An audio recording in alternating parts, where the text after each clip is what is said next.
नमस्कार दोस्तों, मैं नरेंद्र आप सभी साथियों का जीके क्लासेस में हार्दिक स्वागत और अभिनंदन करता हूं।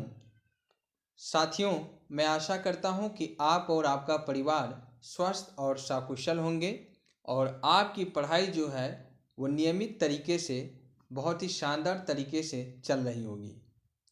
आज की इस क्लास में हम लोग सामान्य हिंदी का दूसरा टॉपिक शुरू करने वाले हैं, यानी आपका जो दूसरा चैप्टर है शब्द विचार, उसको शुरू करने वाले हैं।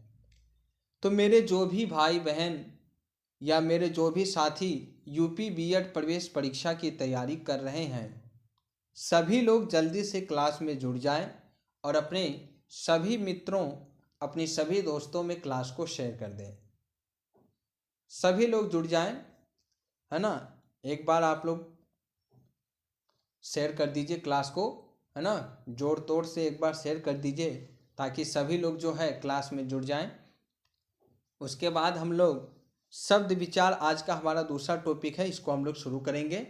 और इससे पहले की क्लासों को अगर आपने नहीं देखा है तो इस वीडियो का डिस्क्रिप्शन बॉक्स आप ज़रूर चेक कीजिएगा। वीडियो के डिस्क्रिप्शन बॉक्स में आपको सभी क्लासों की प्लेलिस्ट का लिंक मिल जाएगा, ठीक है।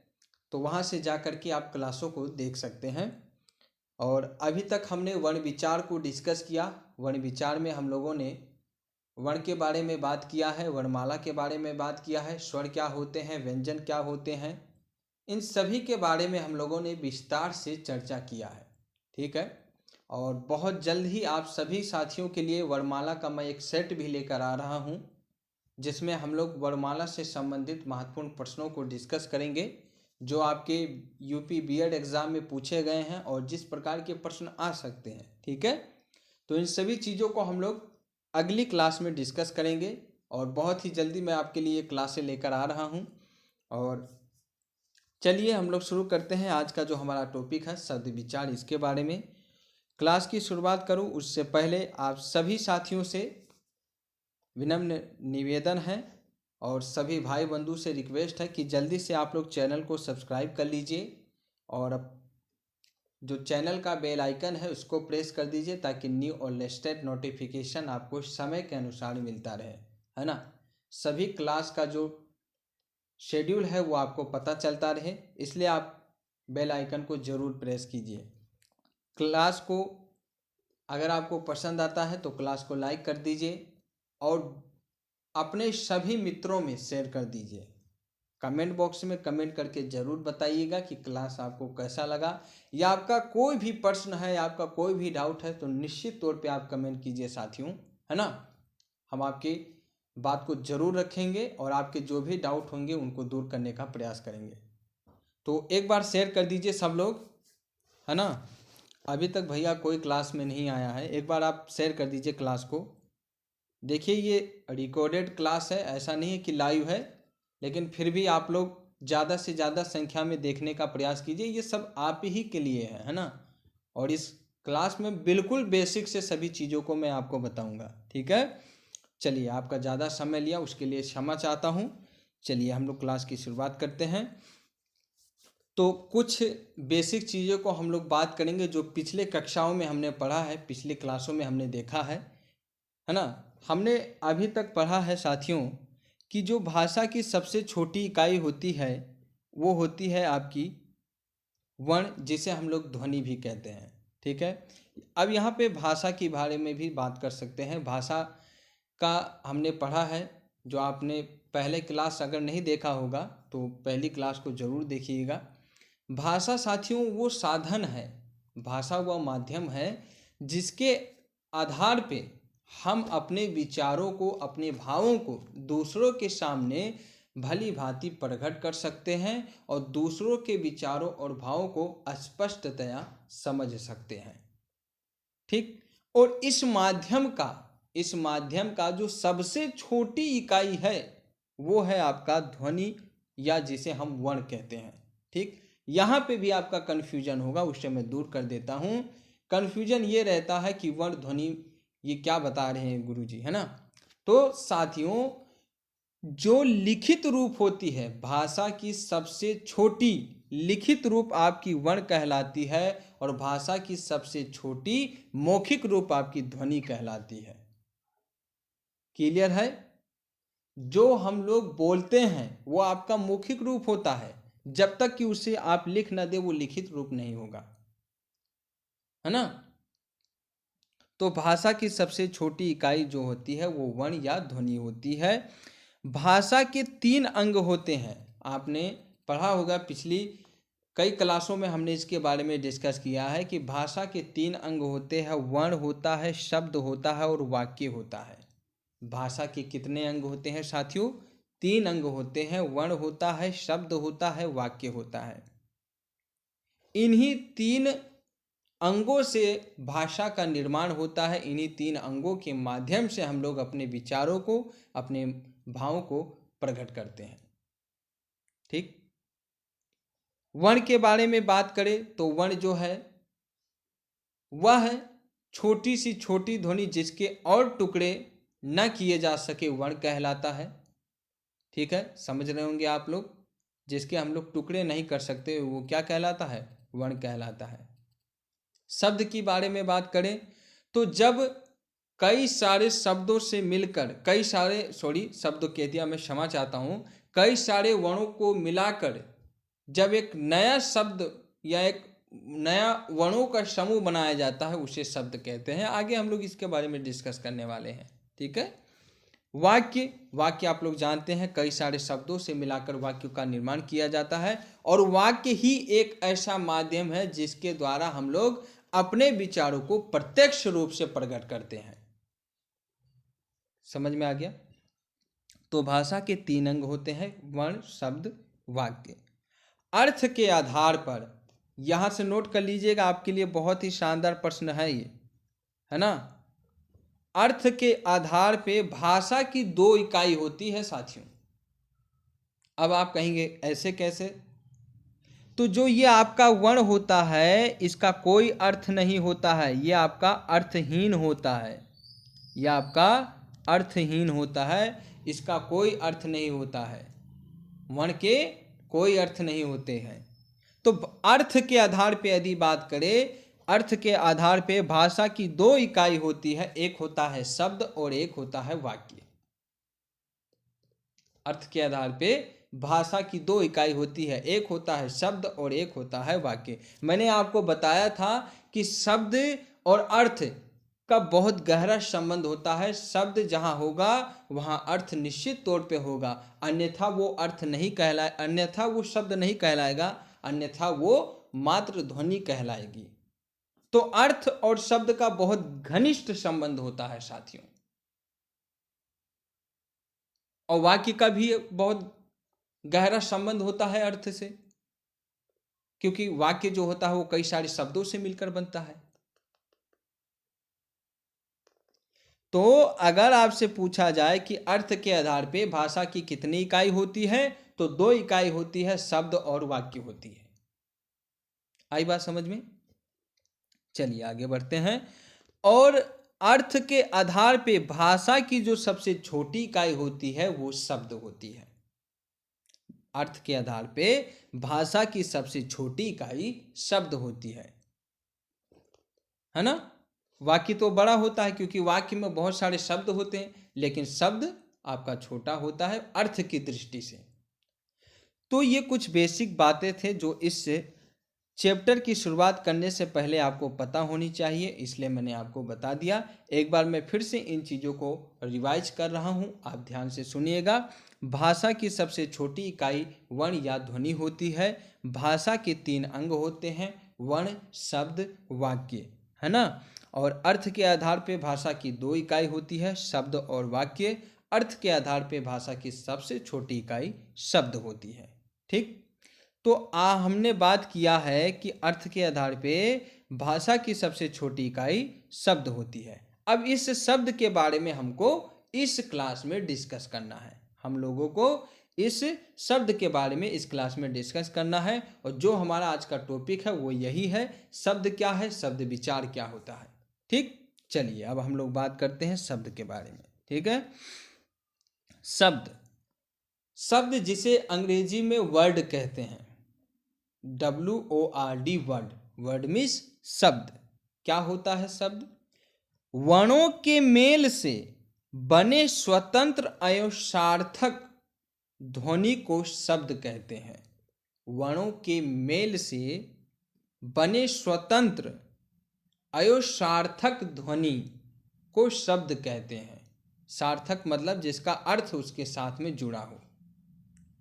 तो वर्णों के मेल से बने स्वतंत्र एवं सार्थक ध्वनि को क्या कहते हैं? शब्द कहते हैं। शब्द सार्थक होता है।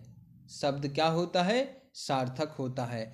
डॉक्टर भोलानाथ तिवारी के अनुसार, डॉक्टर भोलानाथ तिवारी की बुक है, आप पढ़िएगा। उन्होंने कहा है कि अर्थ के स्तर पर भाषा की सबसे छोटी इकाई शब्द होती है। अभी हमने बात किया, ठीक।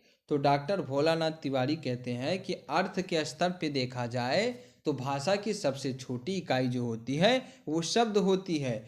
ध्वनि और अर्थ के मिलने पर शब्द का निर्माण होता है। ध्वनि और अर्थ के मिलने पर किसका निर्माण होता है? शब्द का निर्माण होता है।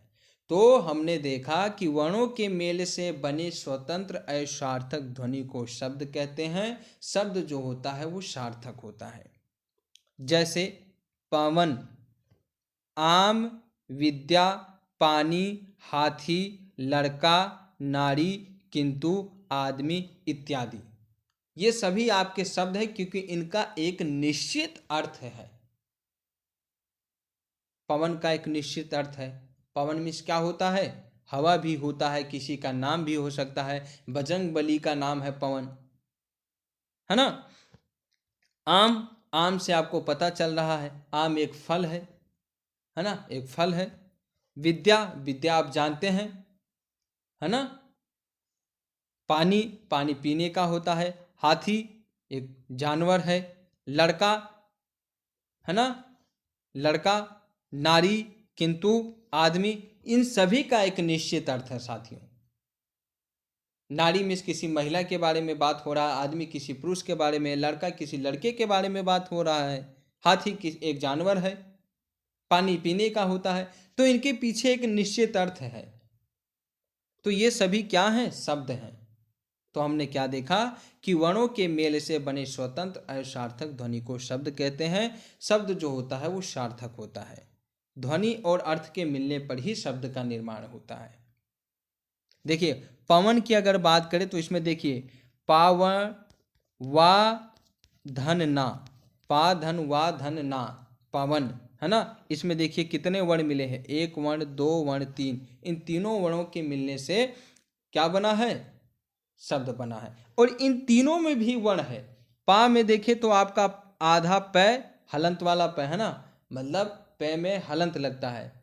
व्यंजन जो होता है उनको उच्चारण करते समय स्वर की सहायता लेनी पड़ती है। तो पा को अगर हम तोड़े तो पा धन ए हो जाएगा, पै धन आ, है ना। वाई को अगर हम तोड़े तो वे धन आ, और इसी प्रकार ने को तोड़े तो ने धन आ। तो पवन में कितने वर्ण हैं? मूल रूप से 6 वर्ण है साथियों। इन 6 वर्णों से मिलकर आपका क्या बना है? शब्द बना है, पवन शब्द बना है। तो हमने वही बात किया कि वर्णों के मेल से बने स्वतंत्र एवं सार्थक ध्वनि को शब्द कहते हैं। ठीक है। अब आप कहेंगे गुरुजी ऐसा क्या बात है कि ये 6 वर्णों से मिलकर पवन बन गया तो आप इसे शब्द कह रहे हैं? मैं इसलिए इसे शब्द कह रहा हूँ कि इसका एक निश्चित अर्थ है। मिलने के तो वर्ण, कई सारे वर्ण मिलकर एक शब्द बन सकते हैं। जैसे आप बना सकते हैं का, खा, गा, घा, लेकिन इसका कोई अर्थ है? नहीं है। तो सार्थक ध्वनि को शब्द कहते हैं। वर्णों के मेल से बने स्वतंत्र सार्थक ध्वनि को शब्द कहते हैं। मैं आशा करता हूँ कि आपको सब चीज़ें समझ में आ गई होगी। एक एक बिंदु मैंने आपको विस्तार से समझाने का प्रयास किया, है ना। चलिए अब हम लोग बात करते हैं आगे की तरफ। अब हम लोग बात करते हैं शब्द विचार के बारे में। भाई हमने शब्द को तो पढ़ लिया, ठीक। अब ये शब्द विचार क्या है? शब्द विचार मतलब शब्द के बारे में विचार करना, है ना। अब कुछ तो विचार करेंगे हम शब्द के बारे में, कुछ तो विचार करेंगे। अब वो विचार क्या है आइए जानते हैं। तो साथियों शब्दों को शुद्ध रूप से लेखन यानी लिखना, उच्चारण तथा शब्दों के भेद, रूपांतरण और व्युत्पत्ति का अध्ययन शब्द विचार कहलाता है। कहने का मतलब ये है कि शब्दों को शुद्ध रूप से लिखना, शब्दों को कैसे लिखा जाता है शुद्ध रूप से, है ना। मैंने एक शब्द लिख लिया, मान लीजिए मैंने लिख दिया यहाँ पे, है ना, मुझे लिखना था पापा और मैंने लिख दिया, मुझे लिखना था पापा, है ना, मुझे पापा लिखना था और मैंने लिख दिया पाप। मैंने क्या लिख दिया? पाप। तो इसको कैसे शुद्ध रूप से लिखा जाता है, इसको कैसे शुद्ध रूप से उच्चारण किया जाता है ना। शब्द का शुद्ध रूप से लेखन, शब्द का शुद्ध रूप से उच्चारण और शब्दों के भेद, शब्दों का रूपांतरण और शब्दों की व्युत्पत्ति कैसे हुई, मतलब कैसे बनाए जाते हैं शब्द, इनका जो अध्ययन किया जाता है वो आपका शब्द विचार कहलाता है। क्लियर है सबको? ठीक, चलिए अब हम लोग बात करते हैं कि शब्द के भेद। शब्द मुख्यतः 4 आधारों पे वर्गीकृत किए गए हैं। शब्द के कितने भेद हैं, मतलब शब्द कैसे कैसे हो सकते हैं, किस प्रकार के हो सकते हैं। तो शब्द के भेद के बारे में बात करें तो शब्द को मुख्यतः 4 आधारों पे वर्गीकृत किया गया है। पहला है रचना या बनावट के आधार पर, दूसरा है अर्थ के आधार पर, तीसरा है उत्पत्ति के आधार पर और चौथा है रूपांतरण के आधार पर।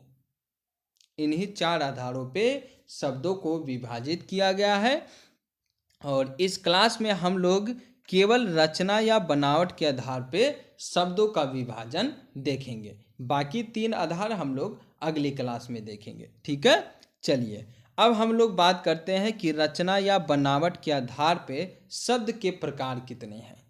तो साथियों, रचना या बनावट के आधार पे शब्द के 3 प्रकार होते हैं। पहला होता है रूठ, दूसरा होता है यौगिक, तीसरा होता है योग रूठ। रचना या बनावट के आधार पे शब्द के 3 प्रकार होते हैं। पहला होता है रूढ़, दूसरा होता है यौगिक, तीसरा होता है योग रूठ। सबसे पहले हम बात करेंगे रूठ के बारे में। तो वे शब्द जो वर्णों के सार्थक योग से बनते हैं और खंड करने पर वर्णों में टूट जाते हैं, लेकिन इन टूटे वर्णों का कोई अर्थ नहीं होता है, उन्हें रूढ़ शब्द कहते हैं। वे तो क्या होते हैं रूढ़ शब्द? वे शब्द जो वर्णों के सार्थक योग से बनते हैं और खंड करने पर यानी तोड़ने पर वर्णों में ही टूट जाते हैं, लेकिन इन टूटे वर्णों का कोई अर्थ नहीं होता है। ऐसे शब्दों को रूढ़ शब्द कहते हैं। जैसे साथियों, उदाहरण से आप समझ जाएंगे, कमल। कमल एक शब्द है और इसका अर्थ होता है कमल का फूल। फूल है ना, कमल का फूल। अगर हम लोग इसको तोड़े तो देखिए, का धन मा धन ला, का धन मा धन ल, कमल। और इसको अगर हम और तोड़े तो देखेंगे आप, कै धन ए धन मैं धन ए धन ले धन ए धन। तो इस प्रकार से पूरा आपका बनेगा कमल। कहने का मतलब है कि जब इनको जोड़ा जाएगा तो एक सार्थक शब्द बनेगा, लेकिन इसको तोड़ने पर ये अलग अलग हो जाएंगे और इनका कोई अर्थ नहीं होगा। तो ऐसे शब्दों को रूढ़ शब्द कहते हैं। जैसे पानी। पानी को अगर हम लोग, पानी का अर्थ होता है पीने का पानी होता है ना, लेकिन अगर इसको हम तोड़ दे तो पा धन आ धन ना धन ई, पानी। और पा का कोई अर्थ नहीं होता है, आ का कोई अर्थ नहीं होता है, ना का कोई अर्थ नहीं होता है और ई का कोई अर्थ नहीं होता है। तो क्या देखा हमने कि ऐसे शब्द, है ना, वे शब्द जो वर्णों के सार्थक योग से बनते हैं, लेकिन इनको खंड करने पर, इनको तोड़ने पर ये वर्णों में ही टूटते हैं, वर्णों में ही टूटते हैं, लेकिन इनका कोई अर्थ नहीं होता है। जो वर्ण में टूटते हैं इन वर्णों का कोई अर्थ नहीं होता है। ऐसे शब्दों को हम लोग रूढ़ शब्द कहते हैं। हाथी, हा धन आ धन था धन ई हाथी। हाथी का अर्थ होता है बहुत बड़ा जानवर होता है हाथी, है ना। लेकिन है का कोई अर्थ नहीं, आ का कोई अर्थ नहीं, था का कोई अर्थ नहीं, ई का कोई अर्थ नहीं। इसी प्रकार से शहद, शहद भी क्या है, एक शब्द है, और शहद का मतलब आप लोग जानते हैं, है ना। लेकिन अगर शहद को तोड़ा जाए तो क्या होगा, साधन हाधन द शहद, और इनका अगर हम लोग अर्थ देखें तो इसका कोई अर्थ नहीं होता है, सा का कोई अर्थ नहीं होता है का कोई अर्थ नहीं होता है, द का कोई अर्थ नहीं होता है। हाँ, समझ में आ रहा ना। तो वे शब्द जो वर्णों के सार्थक योग से बनते हैं और खंड करने पर और उनको जब तोड़ा जाता है तो वे वर्णों में ही टूटते हैं, लेकिन टूटे वर्णों का कोई अर्थ नहीं होता है। इस प्रकार के जो शब्द होते हैं उसे रूढ़ शब्द कहते हैं। समझ में आ गया साथियों, ठीक। चलिए अब एक बात यहाँ पे गौर कीजिएगा, आप लोगों को समझ में तो आ गया रूढ़ शब्द क्या होते हैं, लेकिन दिक्कत ये आती है साथियों कि इसे पहचाने कैसे, कैसे पता लगेगा कि कौन से शब्द जो हैं रूढ़ शब्द हैं या नहीं है। तो आइए देखते हैं कि रूढ़ शब्द को कैसे पहचाना जा सकता है। तो साथियों रूढ़ शब्द को पहचानने की कुछ मुख्य बिंदुएं हैं जो मैंने यहाँ पे लिखी हैं, वो मैं आपको बताता हूँ। पहला बिंदु जो है, इनके सार्थक खंड नहीं होते हैं। इनके सार्थक खंड नहीं होते हैं मतलब ये इनको टुकड़े करने पर सार्थक नहीं मिलेगा। इनको जब तोड़ेंगे तो हमको सार्थक नहीं मिलेगा। मतलब जैसे पवन है, और पवन को जब आप तोड़ेंगे तो मिलेगा पाधन वाधन न पवन, और तोड़ने पे आप देखिए इसका कोई सार्थक अर्थ नहीं होता है। आई बात समझ में। तो पहला बिंदु ये है कि रूढ़ शब्दों का जो खंड किया जाता है इनके खंड का सार्थक अर्थ नहीं होता है। इसलिए मैंने यहाँ लिखा है कि इनके सार्थक खंड नहीं होते हैं, है ना। इनके जो खंड होते हैं वो सार्थक नहीं होते हैं, है ना। क्लियर है। चलिए दूसरा बिंदु क्या कहता है कि वे शब्द जिसमें ना उपसर्ग हो, ना प्रत्यय हो, ना संधि हो, ना समास हो, वे सभी शब्द आपके रूढ़ शब्द होंगे। क्लियर। वे शब्द जिसमें ना तो उपसर्ग हो, ना प्रत्यय हो, ना समास हो, ऐसे सभी शब्द आपके रूढ़ शब्द होंगे। जैसे सूर्य, सूर्य को तोड़ दीजिए आपको कोई भी सार्थक खंड नहीं मिलेगा। तो सूर्य क्या है, एक आपका रूढ़ शब्द है। चंद्र, चंद्र भी आपका रूढ़ शब्द है। दिन रात, पाप पुण्य, लाभ हानि, चावल, खिड़की, दुकान, मकान, ये सभी शब्द आपके रूढ़ शब्द हैं। इनको तोड़ने पर इनके कोई सार्थक खंड नहीं मिलेंगे। आ गया बात समझ में। और ना इन शब्दों में उपसर्ग होता है, ना प्रत्यय होता है, ना संधि होती है, और ना ही समास होता है। ठीक, समझ में आ गया। तो रूढ़ शब्दों की पहचान हम ऐसे करेंगे। चलिए अब हम लोग बात करते हैं दूसरा जो है यौगिक शब्द क्या होते हैं। यौगिक शब्द क्या होते हैं। तो साथियों वे शब्द जो दो सार्थक शब्दों के योग से बनते हैं, वे शब्द जो दो सार्थक शब्दों के योग से बनते हैं और खंड करने पर दो सार्थक शब्दों में टूट जाते हैं और उन शब्दों के अपने अर्थ जो हैं वो बने रहते हैं, इस प्रकार के शब्दों को यौगिक शब्द कहते हैं। कहने का मतलब ये है साथियों कि ऐसे शब्द जो दो सार्थक शब्दों से मिलकर बनते हैं और जब उनको तोड़ा जाता है, जब उनको अलग अलग किया जाता है तो वो सार्थक शब्दों में ही बने रहते हैं, उनके अर्थ जो है वैसे के वैसे बने रहते हैं। ऐसे शब्दों को हम लोग यौगिक शब्द कहते हैं, है ना। मैंने यहाँ लिखा भी है, अर्थात वैसे शब्द जिनका दो सार्थक खंडों से निर्माण हुआ हो यौगिक शब्द कहलाते हैं। क्लियर बात आ गई समझ में। आइए उदाहरण देखिए साथियों, उदाहरण से ही आपको समझ में आएगा, है ना। उदाहरण जैसे देखिए विद्यालय, विद्यालय, विद्याधन आलय, विद्याधन आलय, है ना। विद्या धन आलय, विद्यालय, है ना। तो विद्या का भी अर्थ होता है, आलय का भी अर्थ होता है ना। तो क्या हो गया, आलय का मतलब घर समझ लीजिए, और विद्या विद्या होती है, पढ़ने का होता है, विद्या यानी पढ़ना लिखना। तो विद्या का घर विद्यालय, है ना। सब्जी मंडी, सब्जी का अर्थ सब्जी होता है भाई, लौकी हो, कद्दू हो, आलू हो, गोभी हो, भिंडी, ये सभी क्या है, सब्जी है। तो सब्जी का अर्थ सब्जी होता है। और मंडी का अर्थ होता है स्थान, बाजार, ये मंडी होती है। तो सब्जी मंडी यानी सब्जी मंडी क्या हो गया, सब्जी बेचने का स्थान यानी सब्जी का बाजार। तो सब्जी मंडी को जब हम तोड़ेंगे तो सब्जी अलग और मंडी अलग, तब भी दोनों का अर्थ एक ही होगा।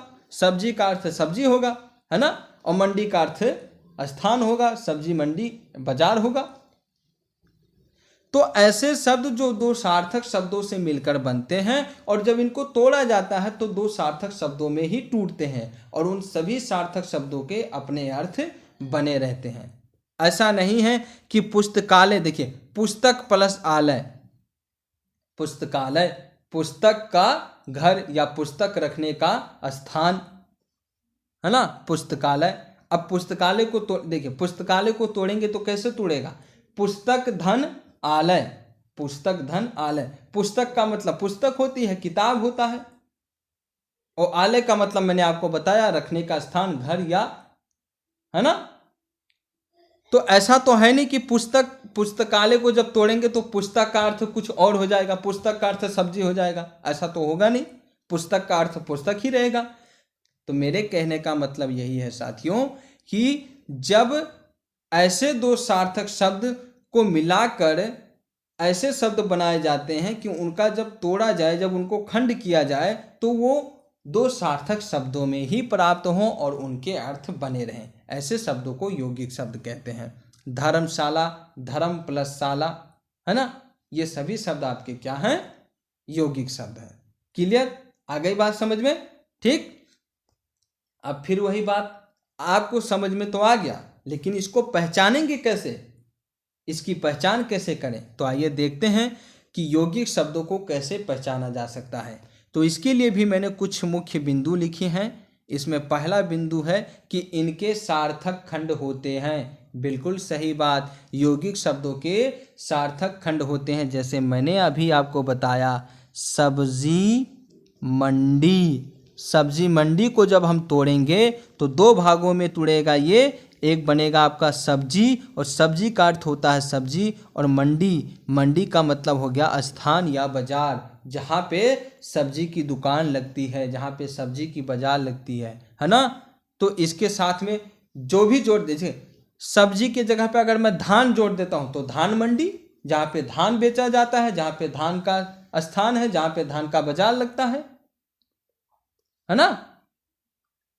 फल जोड़ देता हूँ तो फल मंडी। आ गया बात समझ में। तो इनके सार्थक खंड होते हैं, पहला पॉइंट, ठीक।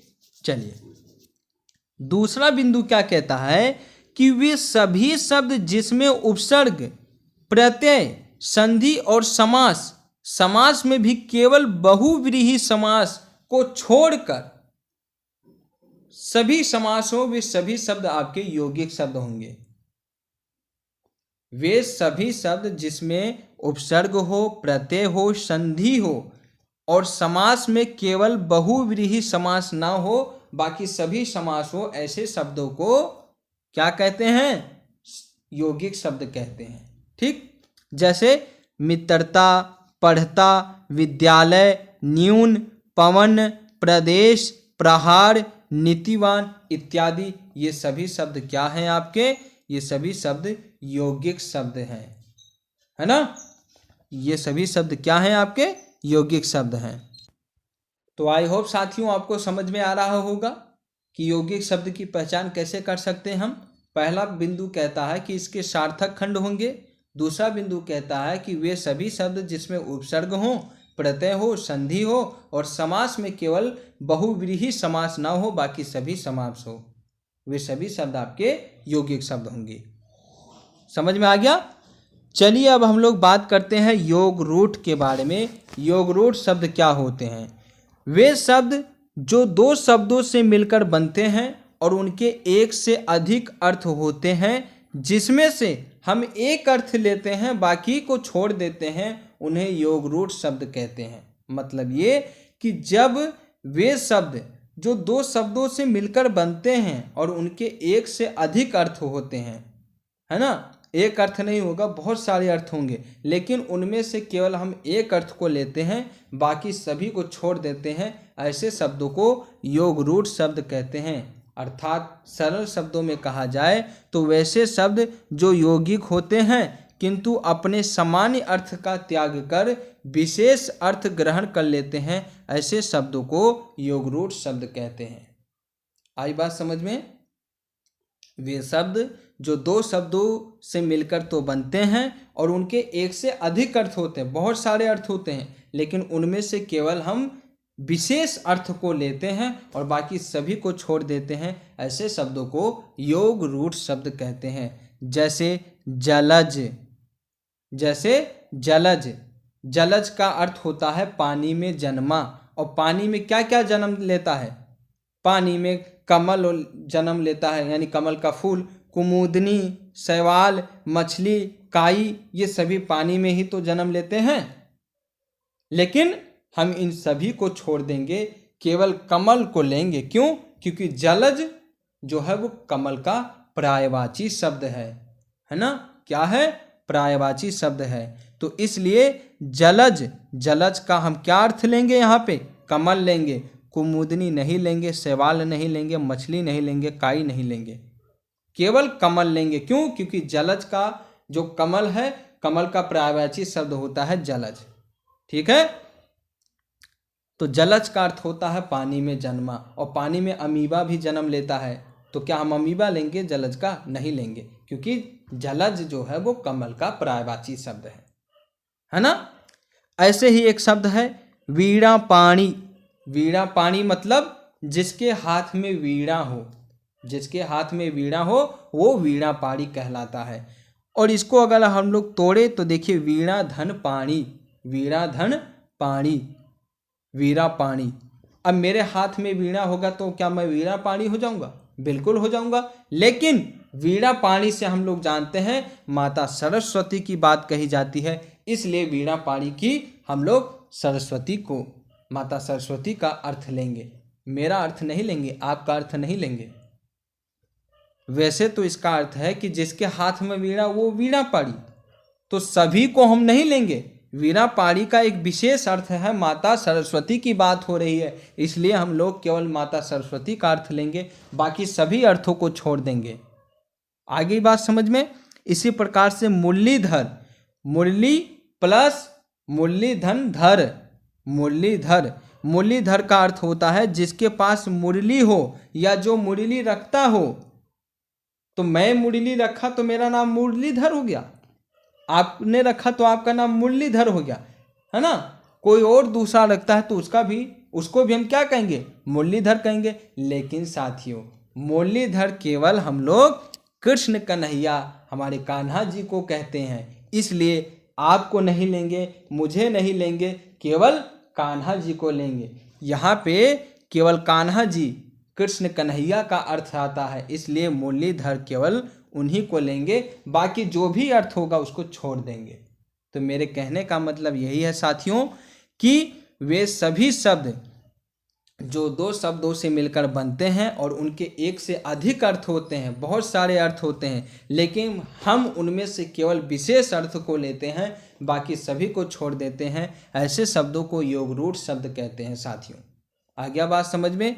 अब फिर वही बात आती है कि हम लोग योग रूट शब्द को तो जान गए, उसको समझ गए, लेकिन इसकी पहचान कैसे करेंगे? तो आइए देखते हैं हम इसकी पहचान कैसे करेंगे। तो साथियों, योग रूट शब्द पहचानने की कुछ मुख्य बिंदु हैं। जैसे पहला बिंदु कहता है कि यदि पानी के पर्यायवाची शब्द के पीछे जा, द और धी लगा हो तो इससे बने शब्द योग रूट शब्द होंगे।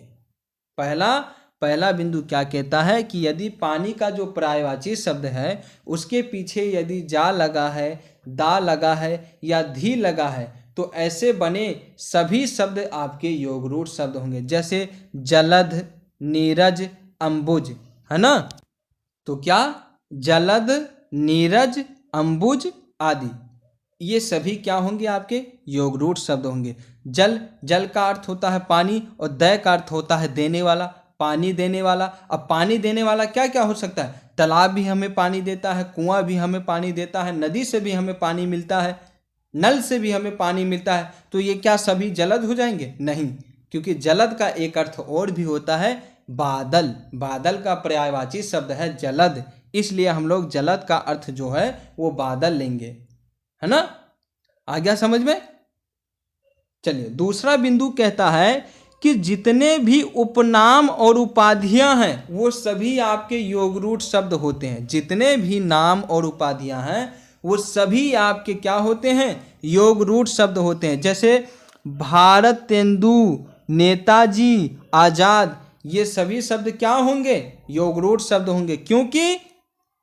क्योंकि ये उपनाम है और उपाधियां हैं। जैसे भारत तेंदु कहने से साथियों बाबू हरिश्चंद्र का बोध होता है, किसी महेश सुरेश का बोध नहीं होता है। भारत तेंदु का अर्थ होता है भारत का चंद्रमा, है ना। अर्थात अगर हम लोग भारत तेंदु कहते हैं तो केवल और केवल बाबू हरिश्चंद्र का बोध होता है। तो ये क्या हुआ? ये आपका योग रूट शब्द हुआ। किसी विशेष का बोध हो रहा है, किसी विशेष अर्थ का बोध हो रहा है, इसलिए भारत तेंदु आपका योग रूट शब्द है। नेताजी कहने से सुभाष चंद्र बोस का बोध होता है, मोदी जी का बोध नहीं होता है, अमित शाह का बोध नहीं होता है, अखिलेश यादव का बोध नहीं होता है। नेताजी कहने से केवल सुभाष चंद्र बोस का बोध होता है। क्यों? क्योंकि नेताजी जो है सुभाष चंद्र का उपनाम है, वो नेताजी की उन्होंने उपाधि ली है। आई बात समझ में साथियों? इसी प्रकार से आजाद, आजाद कहने से केवल और केवल चंद्रशेखर जी का बोध होता है, इसलिए हम लोग चंद्रशेखर आजाद कहते हैं, है ना। केवल और केवल चंद्रशेखर का बोध होता है। तो जितने भी नाम हैं, जितने भी उपाधियां हैं, ये सभी आपके योग रूट शब्द होते हैं। बापू, बापू मेरे भी बापू हैं, आपके भी बापू हैं, लेकिन बापू कहने से केवल महात्मा गांधी का बोध होता है, इसलिए हम लोग महात्मा गांधी का अर्थ लेते हैं। तो जितने भी नाम हैं, जितने भी उपाधियां हैं साथियों, ये सभी आपके योग रूट शब्द होंगे। तो है ना तरीका, बहुत शानदार तरीका है। इससे आप पहचान जाएंगे कि कौन सा शब्द योग रूट है, कौन सा नहीं है। ठीक। तीसरा बिंदु कहता है कि जितने भी बहुव्रीहि समास के उदाहरण हैं वो सभी आपके योग रूट होते हैं। जितने भी बहुव्रीहि समास के उदाहरण हैं वो सभी आपके क्या होते हैं? योग रूट शब्द होते हैं, है ना। बहुव्रीहि समास का मतलब होता है जिसमें तीसरा अर्थ लगता हो।